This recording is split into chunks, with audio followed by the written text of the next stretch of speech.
Shangwe TV, habari zaidi.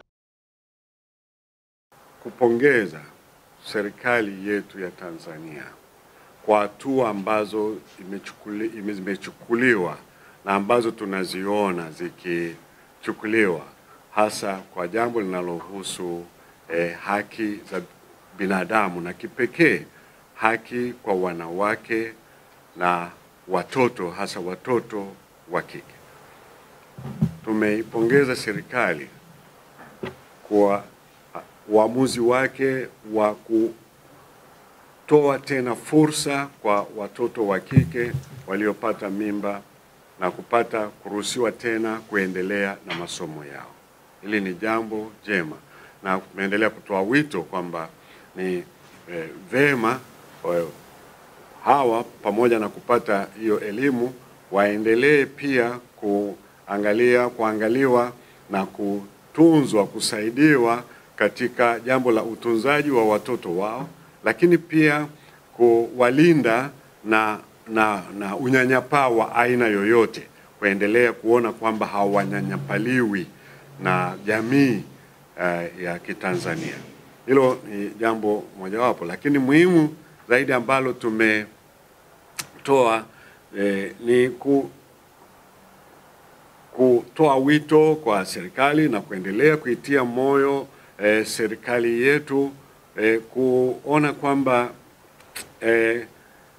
hatua zaidi zinachukuliwa katika mambo yote ambayo yanaleta unyanyapaa, yanaleta uvunjifu wa haki za binadamu, hasa kwa upande wa wanawake, watoto wa kike na wa kiume, kuendelea kupinga na kufuta mila chafu, kwa mfano mambo ya unyanyasaji wa kingono, mambo ya kuolewa katika umri mdogo na mambo yanayofanana nayo.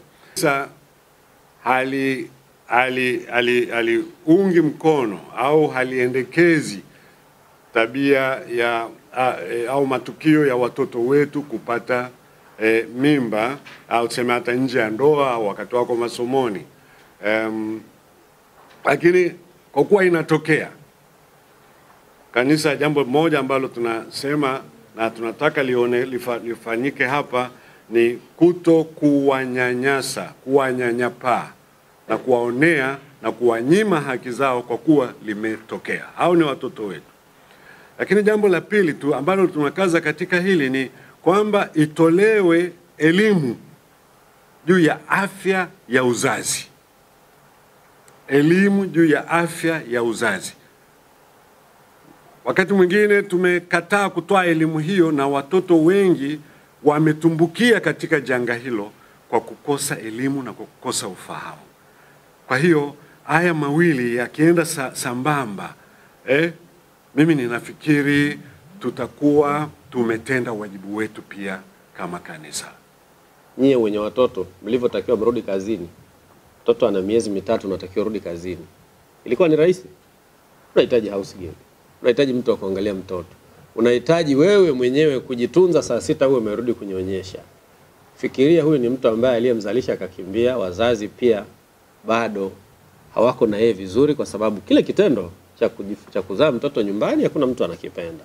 Unaelewana Lakini ni shule pia wenzake wanamwangalia, wewe ulikwenda kuzaa, wewe umerudi, wewe ita majina unayopenda. Unaelewa Kwa hiyo nadhani kanisa linaliangalia kwa perspective hiyo. Watu hawa kama tunataka wafanikiwe pia wawe na nafasi ya kuonewa huruma katika maeneo haya, na tuangalie vile vile harmful practices ambazo tumezitaja. Bado kuna harmful practices nyingi sana ambazo zipo. Bado kuna jamii yetu inarisi wajane. Bado kuna jamii zetu zinafanya masuala tunaita utakasaji. Bado kuna hii ukeketaji wa watoto. Bado kuna watu wetu wanachukua watoto yatima nyumbani kwao, lakini wanaenda kuwafanya ni watumishi wa kazi. Tumeelewana Zote hizi ni harmful practices. Kama kweli unampeleka mtoto wa ndugu yake aliyefariki nyumbani kwako, alafu watoto wako wakaenda English medium na huyu ukampeleka St. Kayumba, na yenyewe ina shida, si ndio? ni practices. Mila imekuruhusu wewe umchukue huyu, lakini unamtendea haki kiasi gani? Hili ni la msingi. It's my great pleasure and privilege to be here today. To start, I must tell you that we appreciate very much Evangelic Lutheran Church in Tanzania. Your work is highly valued. And thank you for organizing this media conference today for an extremely vital topic. And about the topic today, human rights and girls' rights. In the latest UPR, which you referred to, mechanism, Tanzania received quite a few recommendations in the field of human rights. The Universal Periodic Review is a mechanism of the UN Human Rights Council aimed at improving the human rights situation on the ground in each of the 193 United Nations member states. Under this mechanism, the human rights situation in all the UN member states is reviewed every 5 years. One of the Finland's recommendations to Tanzania in the latest review was to adopt legislative and policy measures to combat all forms of discrimination and violence against women and girls, including addressing the issue of child marriage and ensuring access to education for pregnant schoolgirls and young mothers. Both girls and boys have to have an equal right for education. In Finland, we have learned this is essential for the prosperity of the country. In my country, the school attendance became mandatory for every child already in 1921, more than 100 years ago, and only 4 years after our independence. Schools are free, and free school meals are offered to all the children. We have experienced that free lunches have a vital role in learning outcomes, and they also advance equality between families. Girls, and especially young mothers, are in a vulnerable position in society. Without education, girls have much less possibilities, and it is much harder for them to get employment and to be an active member of the society. Tanzania's generation equality target of strengthening women's economic development can't be reached without ensuring that all the girls have access to education. That requires changing the Marriage Act and allowing pregnant schoolgirls to return back to school. Finland aliweka sera kwamba ni lazima kwa watoto wote kwaenda shule. Na baada ya hii tumepata maendeleo mazuri. Na pia alisema kwamba ni lazima kwa watoto wote kupata chakula shuleni, kwa sababu ni sio tu muhimu kwa tumbo, pia kwa saikolojia ya watoto. Na tumeona imesaidia sana kwa watoto kwa kupata elimu vizuri.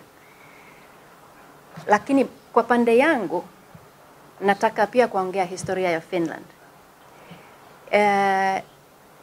Kwa miaka 1970 serikali ya Finland alisema ni lazima kuweka elimu ya uzazi kama compulsory subject kwenye shule. Na serikali ameona watoto ya umri ya 14 na 15 aliacha kufanya kitu ya ngono. Kwa hiyo kama tunataka kupunguza hizi mila, elimu inasaidia kuliko kitu kingine. Na baada ya miaka 20 iko serikali tofauti alisema hamna hela kwa elimu hii ya uzazi, na alicancel hizi subject ya they canceled the subject of reproductive health as a compulsory subject. And what happened is that teenagers started having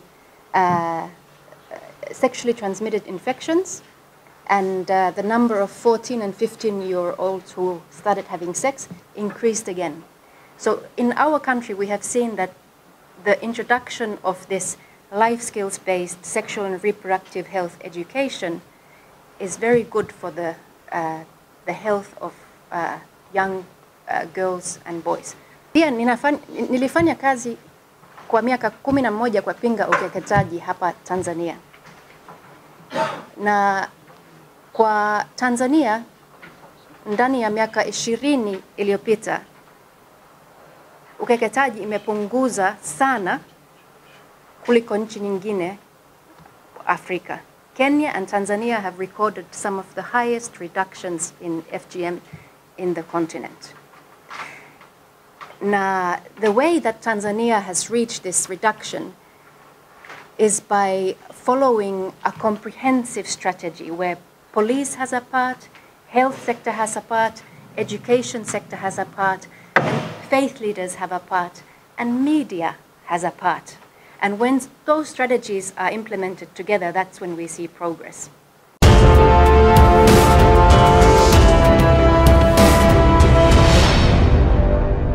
Hii ni Fullshangwe TV, habari zaidi.